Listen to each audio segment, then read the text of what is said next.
guys for sending in your questions. Caroline and I are going to rapid fire answer these. We've got 7 of them, so buckle up. Our first question comes from Libby, and she said, how can you best advocate for yourself while being bounced between different specialists? It feels like most doctors I see are either completely stumped and don't know how to help or do not want to help. It's a fair question. It's a good question. Yeah, I've definitely had my fair share of frustration and I've fair share of confusing doctors as well. I think it's always helpful to have a printout sheet. I have a printout sheet of, I have a sheet that I print out of my doctors for each respective diagnosis.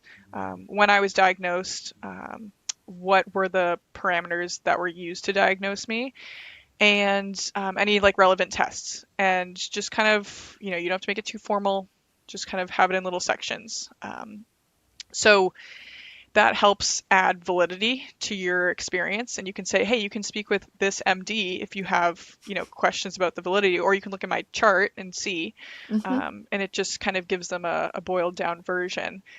I think that also, if you have a frustrating appointment where you're not sure if they're able to help, or, if they seem confused and they seem like they're going to brush it off, I think it's okay to say, like, how can you best help me? From the information I've presented to you, I know I'm a complex case, I've been told.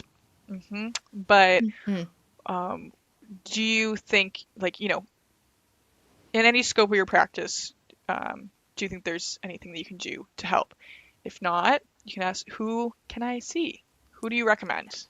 And I think that you guys talked about this on a previous episode, but it's, just asking that question of, okay, who do you know? Who can help? Who comes to mind? That sort of thing. Yeah, I think you can use any appointment that's going south to your advantage by asking those kinds of questions.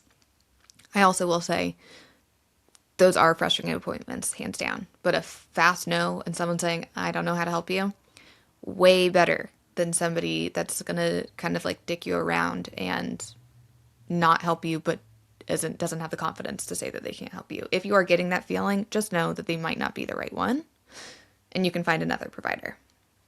Totally. Yep. Our second question comes from Mimi Smiley Face. I truly go to your pages anytime I need to feel less alone as a chronic disease girly. Can you guys share what do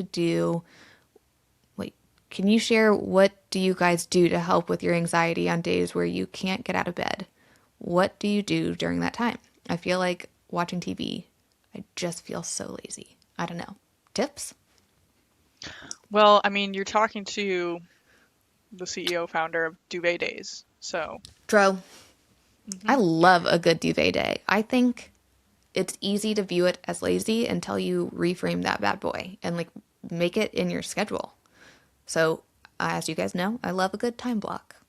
So I'll get up out of my bed and I will check off 1 to 2 to 3 very easy slam dunk tasks on my to-do list, and then book myself my duvet day and just cozy on in for the rest of the time. And in doing so, you are seeing resting as then productive. It is part of your schedule, part of your task list that you need to get done, and that in repetition will build on itself so that you don't see yourself as being lazy, but as giving yourself rest so that you can be more productive at a later time. I think that sometimes pushing through it just to feel productive is going to make you have a worse day tomorrow. So it's really looking out for your future self. I also, when I'm like in bed and just exhausted, I keep a book next to my bed, and it's, I'll have one that's like just a fun, I don't know, fantasy novel or something. And I'll also have one that's more maybe nonfiction about the brain or the body or whatever. And grabbing one of those, reading always feels productive for me. Agreed. And then if I'm too tired to read, then I know it's time to sleep. So I'll take a nap. So that's kind of, I think books are helpful for me. I echo that hardcore. I literally have 2 books by my nightstand in the exact same categories as you. Our next question comes from Amy. How do you stay so positive when you have multiple chronic illnesses that affect your life on a daily basis? This is what I'm currently struggling with chronic pain flares. Candidly, it is finding laughter and humor in all of the shittiness. Because if you sit in the shittiness and just think this is shitty, it's shitty. If you sit in the shittiness and can start to pull apart little things that might be potentially funny, really does do a number for your brain. Sometimes I will look at my oats and formula and I'm eating it for the millionth time. Yeah. And I'll just start laughing like a crazy person in my kitchen. And I'll say to myself, I'm like, what are we doing? Guys, what are we doing? Literally, hello? Where's the manager? I'm looking into the camera. Guys, what are we doing?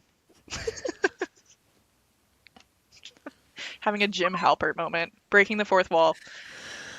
Yeah, I mean, if you can break the fourth wall at any point in your life, you will get a nice little chuckle. It's true.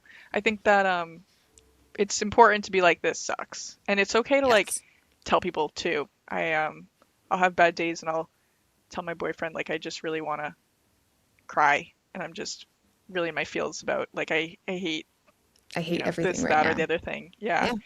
And I think it's important to get it out of your system too. But overall, the majority of your mindset, you want to kind of train yourself to look for the good things. I always write down 3 things that I'm grateful for every day. And and sometimes it's really hard. And I'll just say I'm grateful that my hand can use this pen because that's not the case for some people, So I'm right there with you. Gratitude journaling, people smirk about it, but honestly, it changed my viewpoint and outlook with living with chronic illness because it forces your brain to filter to those things. And with repetition, it just starts to do that naturally. But also agree, sometimes stuff sucks and you gotta just let it out. Saturday morning, I had a terrible reaction to IVIG. And I was 4 a.m. sitting on my hospital bed, sweating, just so pale. Puke trash can right in front of me. And every time I'd throw up, it would make my head hurt way worse. And then I'd start to cry and that would make it worse. And then I'd start to laugh because I was like, this is so fucked. Because there actually was no other options. There was just no other options. It was laugh or die. Actually, they wrote that in my chart. How did you know? But it was a bad day, and it was a terrible day, and at no point in time will I sugarcoat that was remotely pleasant or survivable. Yeah. But the next day, I obviously it's not the next day. It's now been 4 days. I've been able to grieve it for 4 days, and now I can find some great humor in it. Yeah, totally. Our next question comes from Sage. How have you navigated dating and relationships with MCAS chronic illness? Any advice for someone who is new in the chronic illness world and would like to start dating again? I'm definitely having MCAS anxiety with kissing new people. I haven't dated in 12 years, so I'm going to give it to you. And you're done. So for me, no. So guys. This is this, I feel this question so hard. I can't eat much. So how do I kiss people?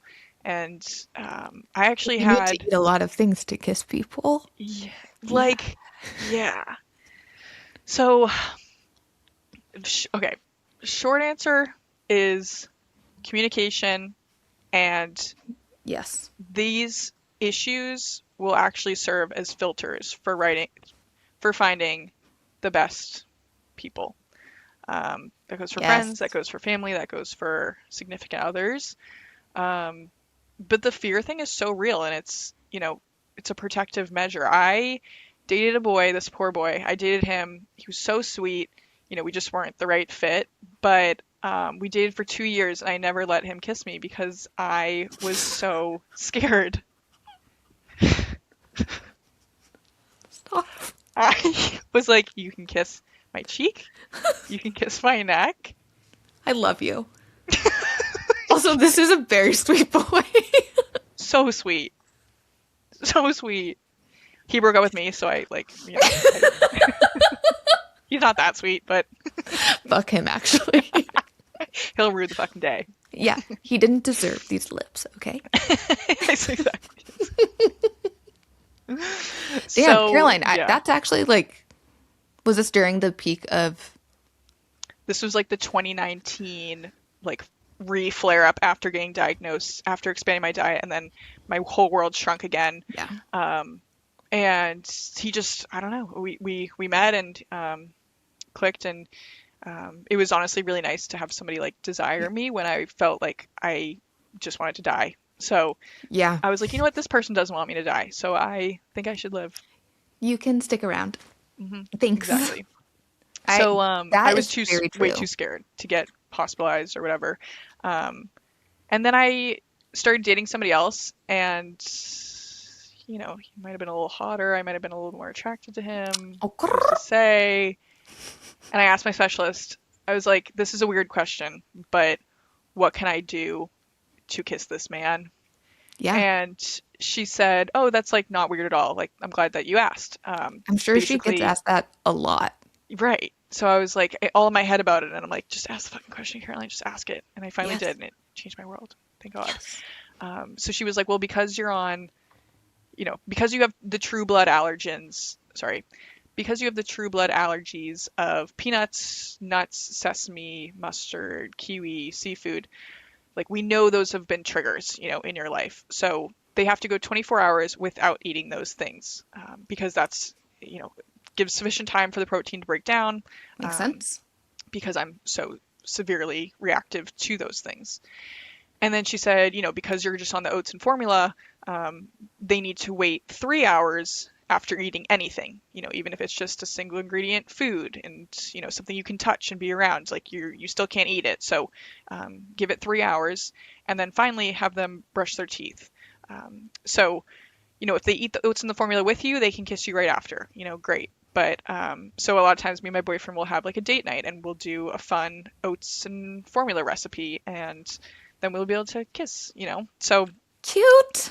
yeah, but I think that I've always presented it. I think you have to be confident about it and be like, these are my rules. And I think Yeah. from dating my ex, I now know how important that is to lay out my boundaries.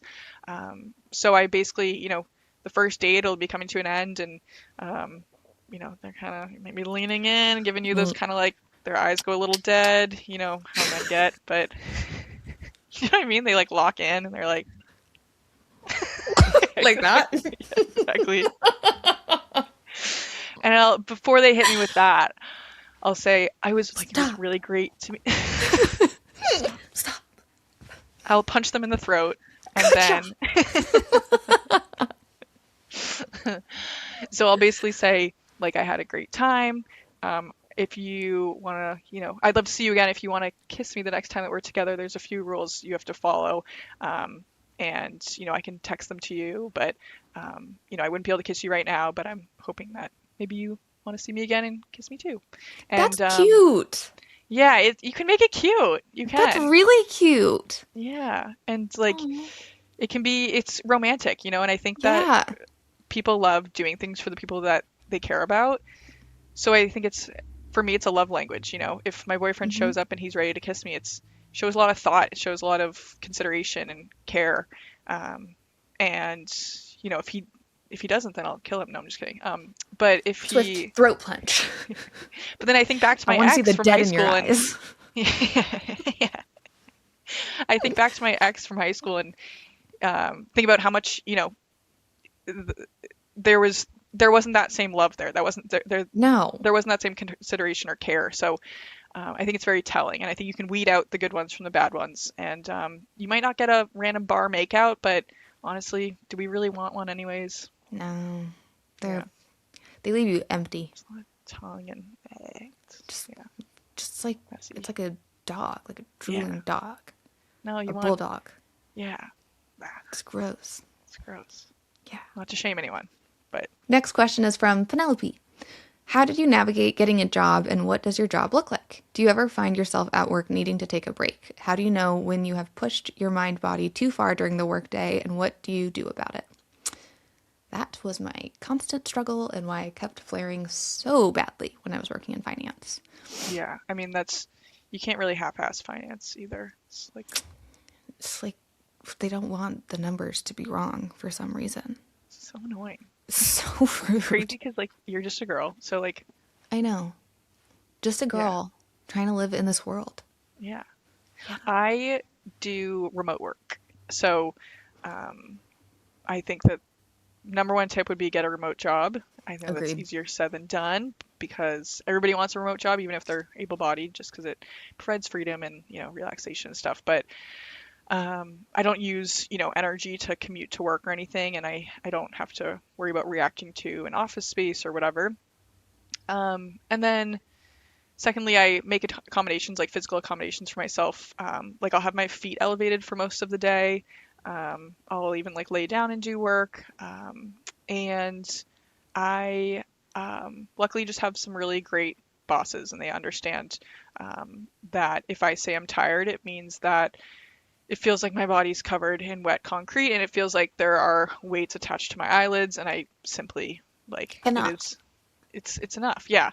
Yeah. So I think explaining, having a conversation with your manager or your boss about how, your fatigue is crippling and it's not conducive to like getting any work done. And No, the work will be wrong. it will be. That's right. Yeah. Yeah. So I'd say that that's kind of the big things is communicating, making physical accommodations, and then, trying to work remotely. And if you have a boss or manager like I had who said, I don't think chronic illnesses are a disability and was dumb, we'll call it a spade, you get HR involved before you ask them for accommodations. You go straight to them and say, this is my health stuff. My manager has shown me that they don't understand, and I don't believe that they will be able to support me in the accommodations I need, so I'm going to need you to get involved. And you let them handle that because that's their job. Wow, that blows. Oh, I'd also, sorry, this is another tip. I work for a very small business. There's like 10 to 15 employees. They treat you more like a human in That's true. when That's it's true. a small, individually owned business. I haven't really had my fair share of time like in a large corporation. I've done a couple internships, but it's Really not missing product. out. Yeah, okay, good Small to know. companies are so much better, I would say. Yeah, yeah. I've found them to be very, very good and understanding. And if you have to take a couple hours off a day, it's not like they're gonna mark you. They're not gonna keep track of it. It's like, yeah. So As long as the work is, I think that's what it is. It's finding the company and culture where when the work's done, you're done. It's not like you must work these hours from this hour to this hour. And if you can't do that, then you can't be here. That's not going to be a place that's going to help you do what you need to do with a chronic illness. yeah, I will also say, like, I don't talk about this online, but my job, but I'm fine talking about it here. My job is commission based, so they're not losing money by Yeah. having me. It's recruiting, so it's like, I'll make a placement, someone will get a job, great, and I'll get a portion of that, but it's kind of like however much I'm able to do is, net positive for them. So, Yeah. and it's not a lot of pressure on, other team members or other coworkers. It's pretty individualized work. So, sometimes that's good, sometimes that's bad. If I'm having a Yeah. flare and my numbers are really low, it's a bit stressful because it's, I'm making less money. But yeah, if you're able to have that flexibility, maybe live at home and, but consider a commission-based position. Yeah. Or working for yourself on that matter too. That's the exact kind of scenario, working environment I get to be in by being my own boss. And so when I have good days, good stretches, I know, okay, I got to do a little bit more to cover for the down periods when I'm down bad, not good. I think that even applies to like content creating. I always have like a couple videos saved in my back pocket just in case I have a bad stretch. You make little Exactly. pivots. All right, we got two more and we're going to bang them out. These are both from Anonymous. First one. What are some tips for explaining your chronic illness to friends, family, people you've just met in a way that's understandable and helpful for them despite not really fully understanding your condition yourself? I think the same way that the career center at your college will tell you to have an elevator pitch about yourself, I Yes. think you should have an elevator pitch about your chronic illness. So when, if I'm at a restaurant with a bunch of people or I'm at a wedding or something and everybody's eating their normal food and I pop out my fuck ass oats and my formula, they look at me and I'm like, yeah, I've got this chronic illness. It's called mast cell activation. I don't know, you probably never heard of it, but I'll have allergic reactions to like a lot of stuff, and food's a big trigger. So I found that this is the best way around it. So I just brought my own food. And sometimes that's all people need. Yeah. I think that everybody's curious, kids especially. That's why they'll stare and just ask you straight on. So blatantly. What's wrong. Yeah. What's wrong with you? I'm like, where do you want to start? Yeah. I'm like, a lot. How much time you have? So I think just having a couple sentences and making it seem like, yeah, it is what it is, but like no biggie, Yeah. And you don't owe them every detail. I know it's easy to kind of get into a snowball of sharing all the details and all the things because you think that will make them maybe more empathetic or compassionate or understand you better, but let that happen with time.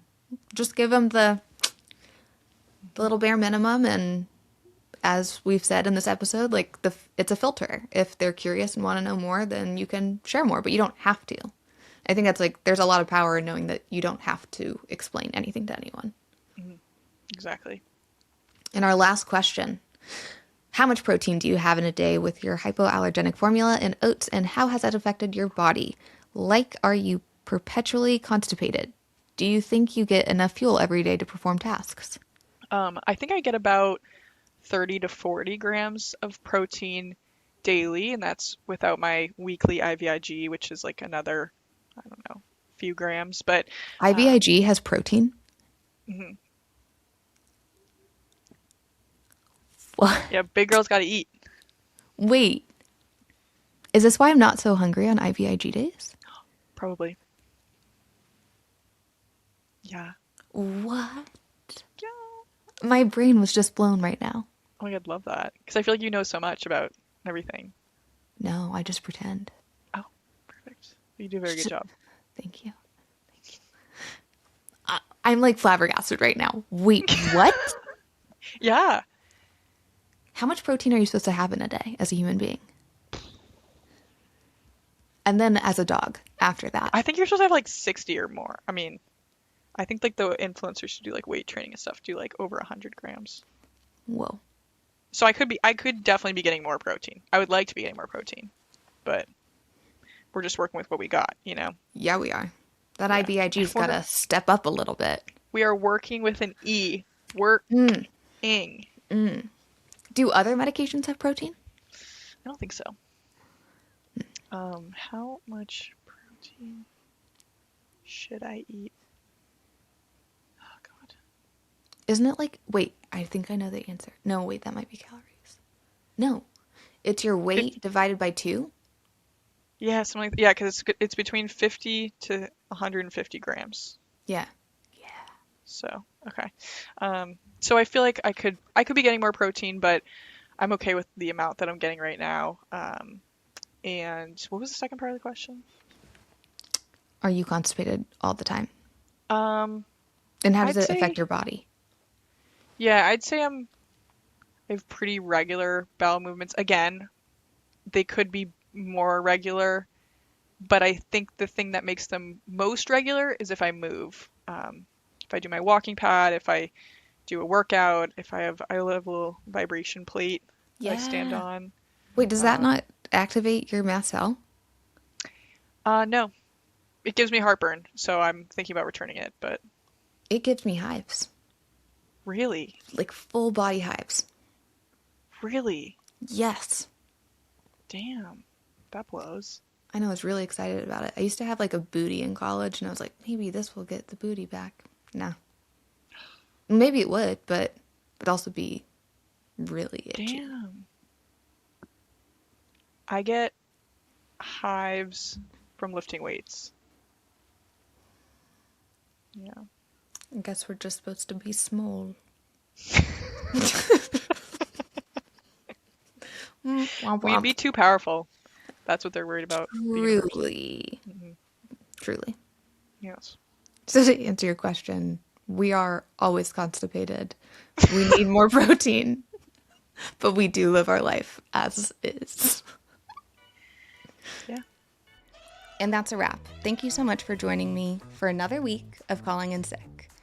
As a reminder, I would love for y'all to like, follow, subscribe, save, share with a friend, do all of the things. It truly helps grow this community, and it helps these episodes reach the people that need them the most, whether that's for an educational piece, to have a little laugh, or to not feel so alone. As a reminder, Calling in Sick sits on YouTube, Apple, and Spotify, and anywhere else where you can find your listens. From the bottom of my heart, I absolutely love you guys. Thank you so much for calling in sick with me every Monday. It's been an honor and a pleasure so far, and I can't wait to continue building this community with y'all. Love you.